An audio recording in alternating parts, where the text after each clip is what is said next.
By noon, the return line already looked like evidence. A blender box leaked something orange. A man argued with a receipt from another store, and a clerk held a half-eaten cake like it might testify. Why do refund counters keep becoming confession booths for decisions nobody wants to own? This file starts with small regrets and ends with retail reality begging for a helmet. 1. By the time the first customer reached the counter, the unused shoes had mud packed into every groove. He said they did not fit, while the laces still held grass from a full weekend of bad choices. The clerk turned one shoe sideways, and a small pebble dropped out, like a witness leaving the scene. 2.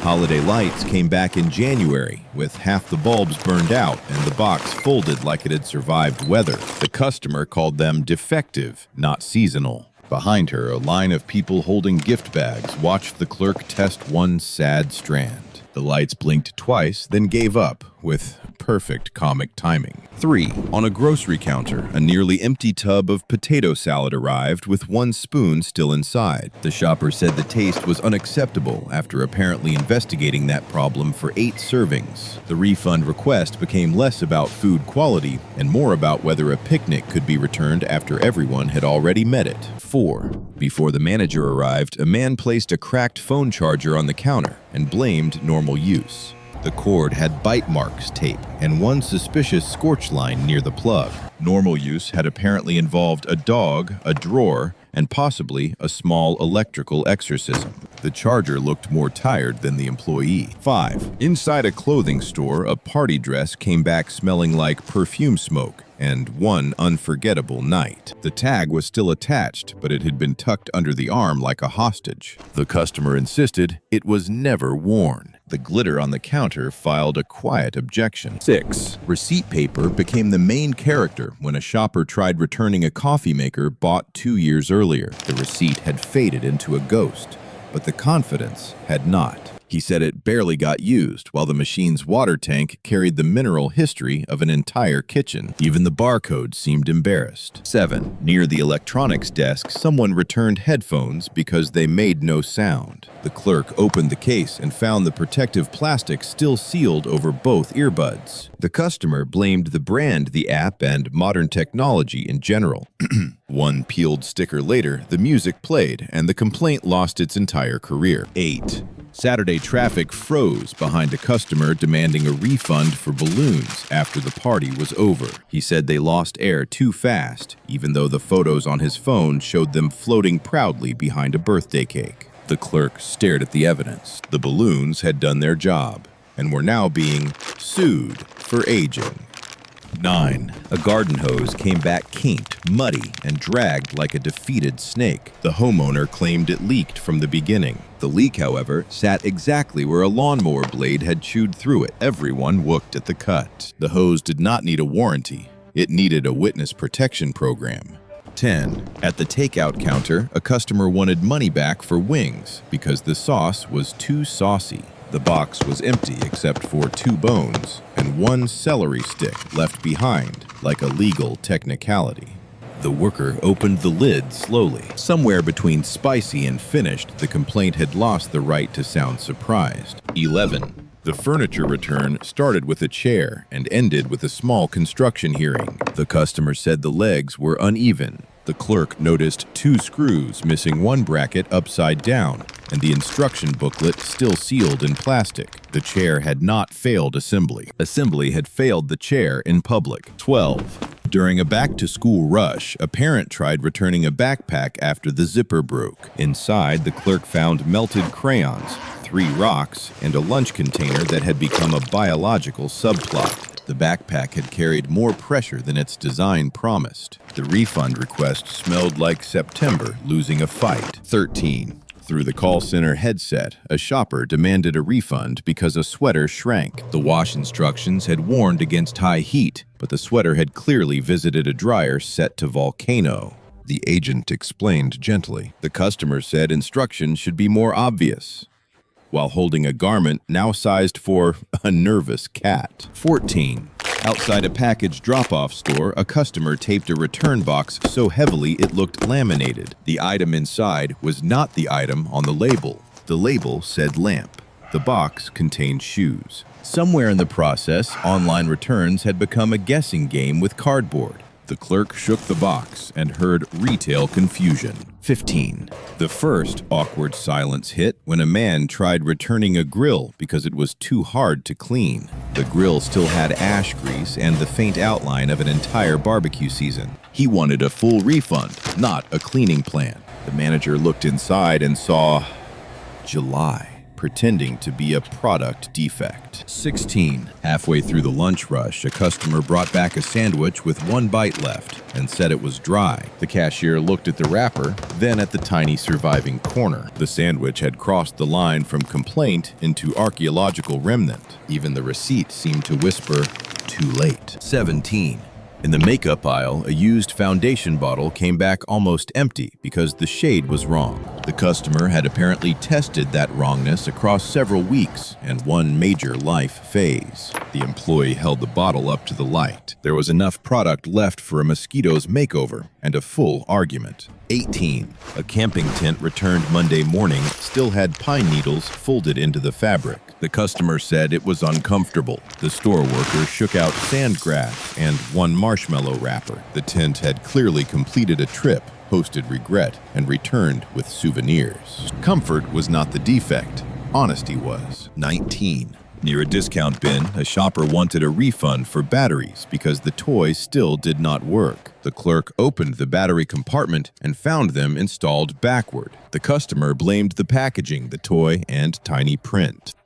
Physics sat quietly nearby, unavailable for customer service escalation. 20. The return of a vacuum cleaner began with a sound no employee wants to hear: loose coins rattling inside. The customer said suction was weak. The dust cup was packed solid with hair crumbs and one mystery screw. The machine had not stopped working.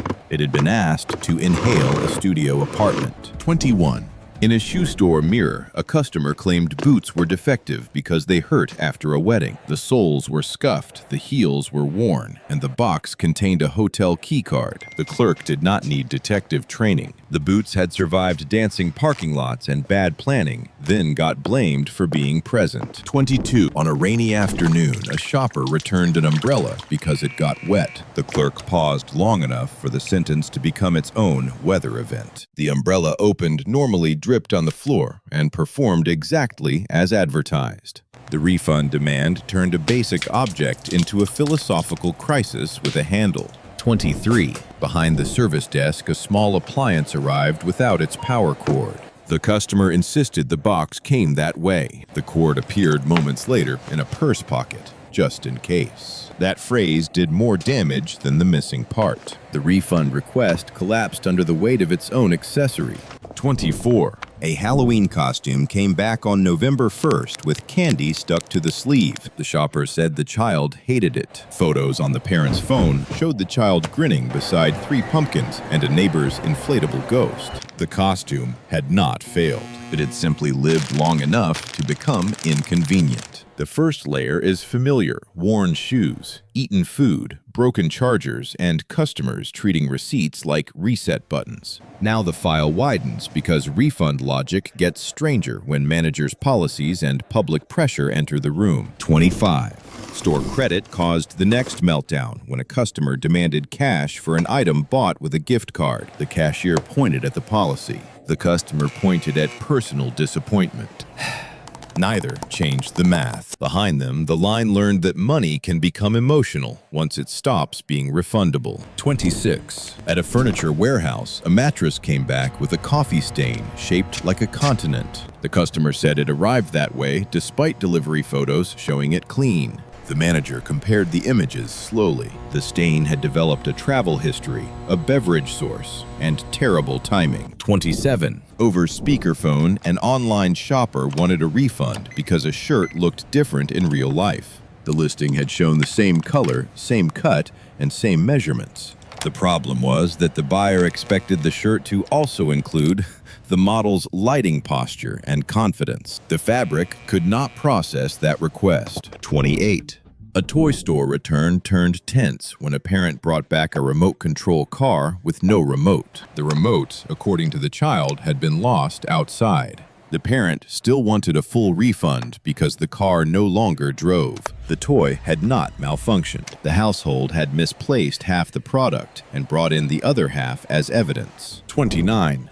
In a grocery lane, someone returned a watermelon because it had seeds. The sign had said "seeded watermelon" in letters large enough for passing aircraft. The cashier pointed gently. The customer said, "Nobody reads signs anymore." The fruit sat between them, accused of following its own label. 30. A pet bed arrived at the counter, flattened, hairy, and emotionally retired. The customer said the dog refused to use it. The clerk removed enough fur to challenge that story. Either the dog had refused very enthusiastically, or the bed had hosted a long-term relationship before being ghosted. 31. The appliance desk received a toaster blackened inside after someone tried heating a cheese sandwich sideways.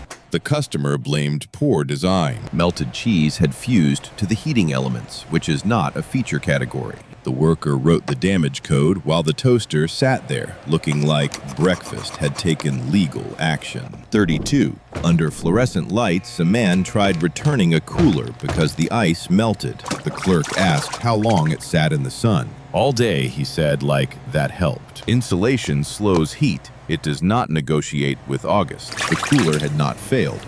It had simply met the sky. 33. A woman returned curtains because they made the room too dark. The package said blackout curtains. The display said blackout curtains. The receipt said blackout curtains. The worker stood under a ceiling light and watched the complaint accuse the product of succeeding too thoroughly. 34. At the returns desk, a customer opened a box containing a blender covered in dried smoothie. She said it was too loud. The clerk could see strawberry seeds under the blade. The machine had apparently screamed through multiple breakfasts before becoming unacceptable. Noise was the complaint, but use was the confession. 35. In the parking lot, a man unloaded a patio table with one leg snapped clean off. He claimed it just happened. The bend marks suggested a fall, not a manufacturing flaw. The table had probably met a truck bed, a curb, or gravity. Gravity, unfortunately, does not issue store credit. 36. A pharmacy-adjacent aisle produced a refund demand for reading glasses because they made text blurry. The lenses were covered with fingerprints and lotion. One wipe changed everything. The customer blinked at the improved view, then still asked for a discount. The glasses had restored vision just in time to witness stubbornness. 37.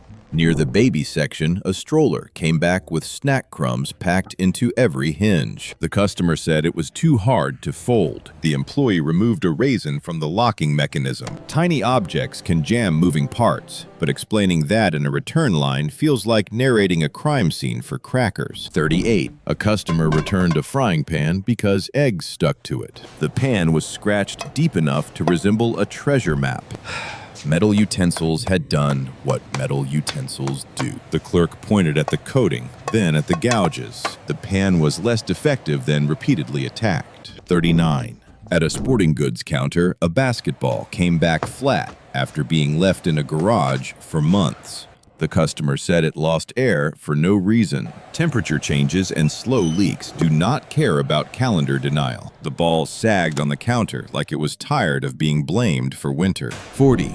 The online return form said wrong item, but the warehouse worker opened a box containing the right item, plus a note complaining about the buyer's own type. The customer had ordered the wrong size. Then made the product the suspect. In cardboard court, the accused shirt had an excellent defense. 41. During a holiday rush, gift wrap returned half-used because the pattern looked different under tree lights. The roll still had tape scars and curled edges. The cashier held it carefully, as if seasonal disappointment might spread. The paper had wrapped gifts, entered photographs, and still got dragged back for aesthetic betrayal. 42.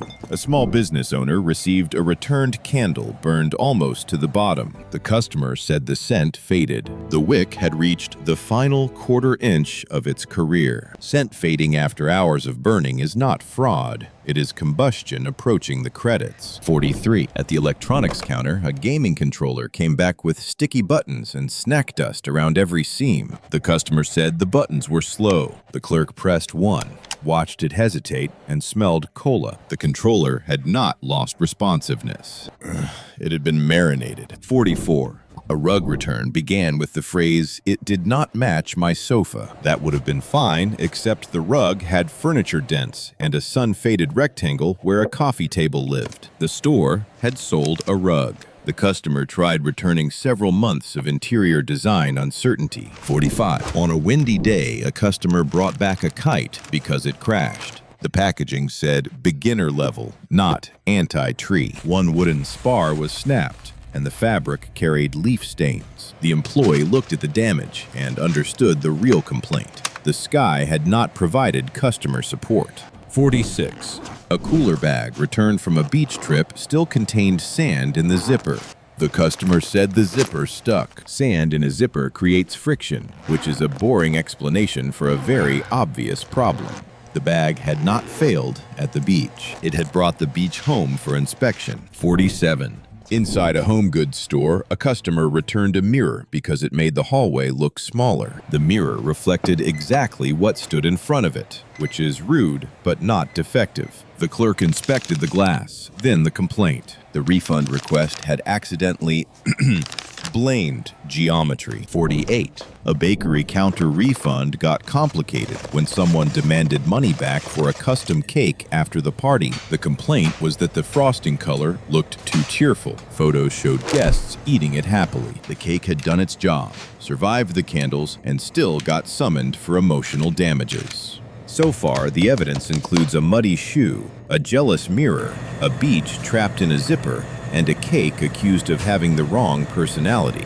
The next half gets bigger because refund chaos does not stay at the counter. It moves into warehouses, phones, policies, holidays, and every place where convenience pretends it has no cost. 49. In a return, warehouse workers opened a box marked unused sheets and found them washed, wrinkled, and smelling strongly of detergent.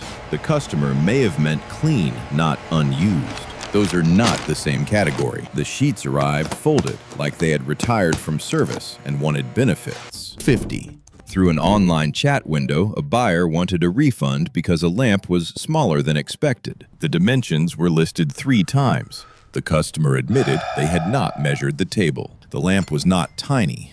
The imagination had been oversized. The refund request came with its own measuring tape problem. 51. At a hardware store, a drill came back with concrete dust packed around the bit. The customer said it lacked power. The bit was wrong for the material, and the battery was nearly dead. The drill had not failed the job. It had been sent into a wall with bad instructions and no lunch. 52. A return label carried a sweater back to a warehouse with perfume pet hair and 1 restaurant receipt in the pocket. The reason selected was quality issue. The quality issue seemed to be that the sweater had joined the customer's life too successfully. Even the pocket had documentation. 53. During a phone complaint, a customer said a refrigerator organizer was defective because it did not fit. The product page listed measurements. The fridge shelf was narrower. The agent heard a tape measure extend in the background, then silence. Sometimes the refund process includes the sound of reality entering the kitchen. 54.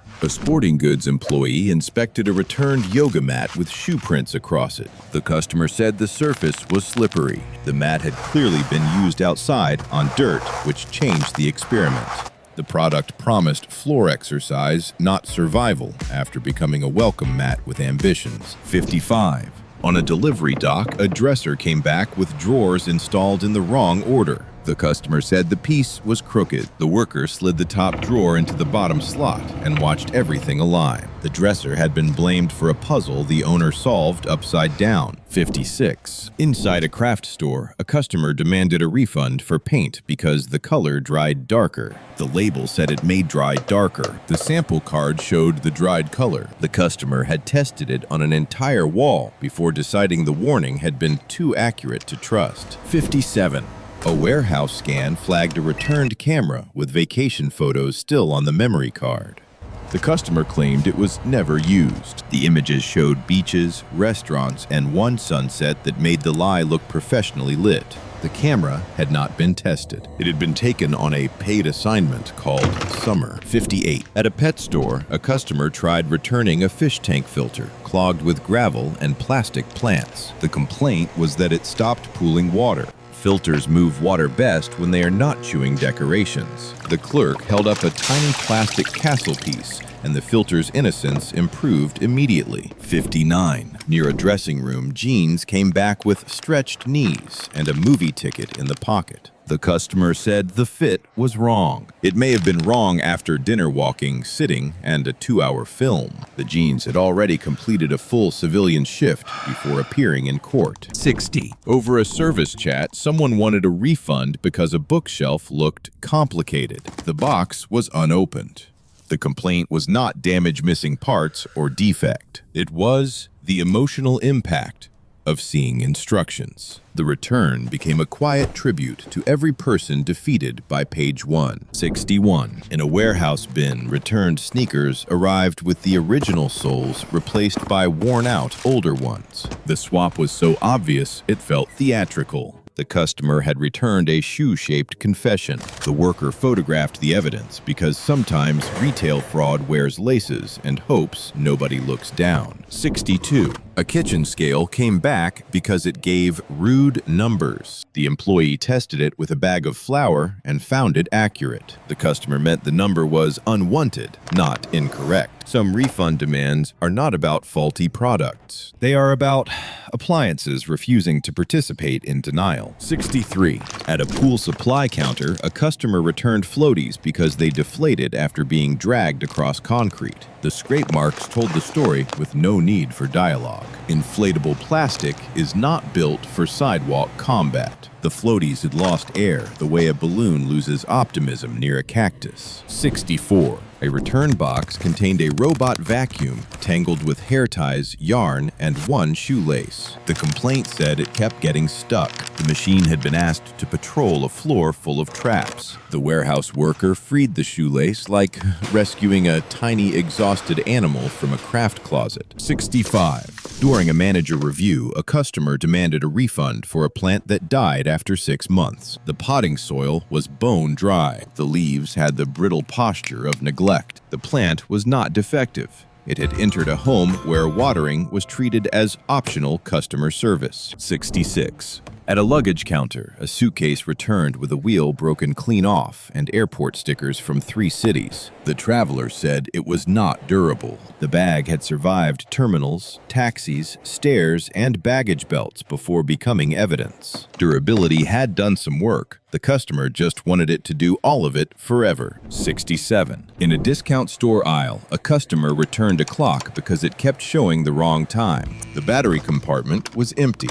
The clerk asked about the missing battery. The customer said it should have been included. The clock sat there, timeless, blamed for lacking the one thing that makes time happen. 68. A returned air fryer smelled strongly of burnt cheese and regret. The customer said food cooked unevenly. Inside, melted plastic from a forgotten wrapper clung near the basket edge. The machine had not betrayed dinner. Dinner had entered with packaging and left a chemical alibi. 69. On a customer service tablet, a return reason read, "changed mind," and then escalated into a 15-minute speech about product betrayal. The item was a plain gray bath mat. It had not promised transformation. It had promised being gray on a bathroom floor, and even that became personal. 70. A bicycle came back with scratches along one side and a bent pedal. The customer said the brakes were weird. The pattern looked less like brake failure and more like one dramatic encounter with a curb. The bike had probably stopped. The rider had continued negotiating with momentum.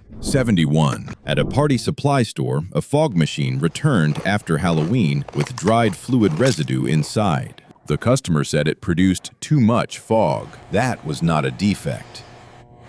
That was the headline.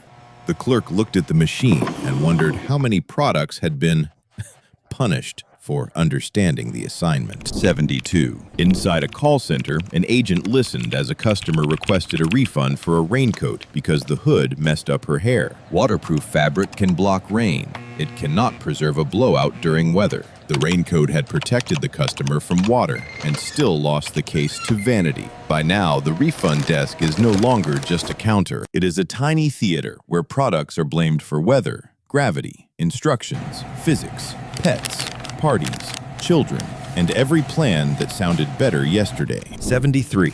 At a home improvement store, a customer returned a paint roller because it left streaks. The roller was crusted dry from sitting unwashed overnight. Paint hardens when abandoned, which is not a secret policy. The roller had not failed the wall. It had been allowed to fossilize. 74. A grocery refund escalated when someone brought back a rotisserie chicken carcass and said it was too small. The container held bones, skin, and one lonely wingtip. The meal had clearly reached a conclusion. The cashier stared at the remains of dinner being presented as preliminary evidence. 75. During a return inspection, a tablet arrived with a cracked screen and a child's game still open. The customer said the crack appeared.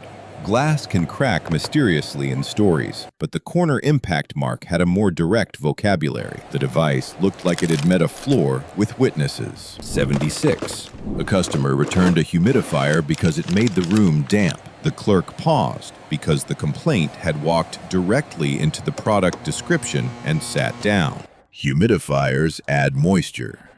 That is the plot. The box seemed to explain itself better than the conversation did. 77.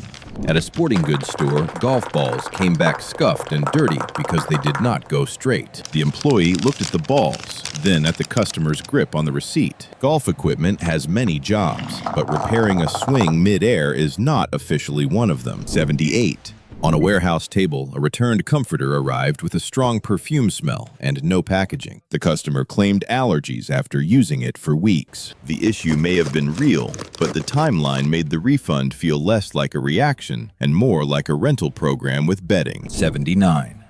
Inside a toy aisle, a parent demanded a refund because a puzzle was missing pieces. The pieces were found in the box lid under the cardboard insert. The child spotted them first. Few sounds are louder than a customer complaint being solved by a 6-year-old pointing quietly. 80. A coffee grinder came back jammed with something oily and green. The customer admitted trying to grind herbs, nuts, and a few other things. The motor was not built for a kitchen identity crisis. The grinder had gone from coffee tool to unpaid intern at a very confused restaurant. 81. During a furniture pickup, a sofa came back with cat scratches down one arm. The customer said the fabric was weak. The delivery driver glanced at a cat watching from the window like management. The sofa had not lost to poor material. It had lost to a roommate with claws. 82.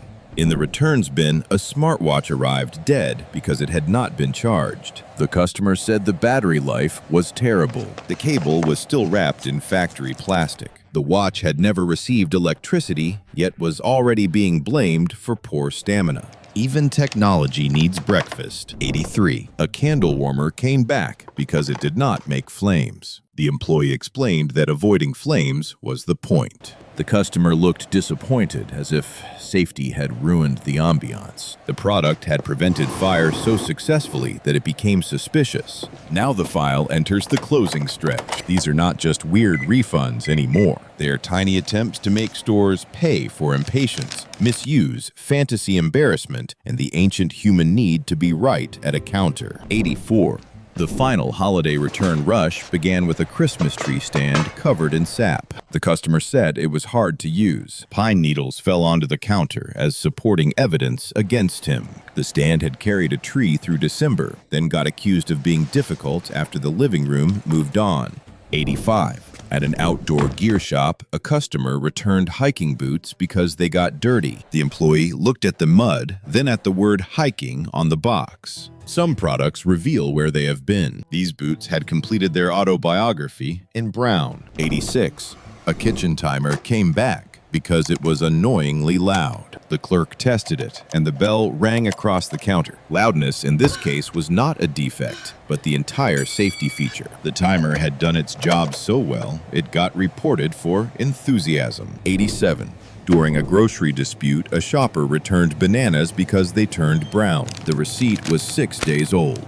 The cashier glanced at the fruit, now entering its bread-making era. Produce has a clock built into it, and no refund policy has successfully negotiated with ripeness. 88. A return warehouse flagged a box containing a different brand than the purchase record. The customer had mailed back an older, broken item and kept the new one. The swap was not clever. It was just hope with postage. The barcode exposed the trick before anyone needed a speech. 89. At a home office desk, a customer demanded a refund for printer ink because it ran out too fast. The print history showed hundreds of full-color pages. Ink does not disappear from vibes. It leaves through documents, flyers, photos, and every recipe someone suddenly needed in color. 90. A store manager opened a cooler returned after a tailgate and found leftover ice water labels and one hot dog wrapper. The customer said it smelled bad. The smell was not a factory setting. It was the aroma of a weekend being stored with the lid closed. 91. In a clothing return line, a customer said a white shirt stained too easily. Red wine had staged a full mural across the front. Fabric can resist many things, but not every dinner decision. The shirt did not fail. It attended the wrong table. 92. A lawn chair arrived bent backward after a family reunion. The customer said it collapsed too easily. The frame showed pressure marks from someone leaning far past reasonable. The chair had been furniture, not a trust fall partner. Its final position looked like it had heard the refund request early. 93. On a small shop counter, a handmade mug came back chipped after 3 months. The customer said it was fragile. The owner asked if it had been dropped. Silence moved through the room before the answer did. Ceramic survived the kiln, the shelf, and the sale, then lost to a kitchen floor with no refund authority. 94. The strangest return was not the dirtiest, brokenest, or loudest. It was a customer asking for a refund because the gift recipient did not react enough. The item was fine. The wrapping was fine. The disappointment belonged to the room. No store policy can guarantee applause after a present opens. 95. Closing time found the clerk facing one last box, one last receipt, and one last customer explaining why personal regret should scan as store error. The product worked. The policy was clear, and the silence behind the counter did the math. The circus ended where it always begins. Someone wanted a refund from reality. A return counter can reveal more than damaged goods. It shows the moment a purchase stops being an object and becomes a story someone needs a stranger to believe. So what is the most ridiculous refund demand you have ever seen, heard, or secretly wanted to try? Drop it carefully because somewhere a clerk is already blinking.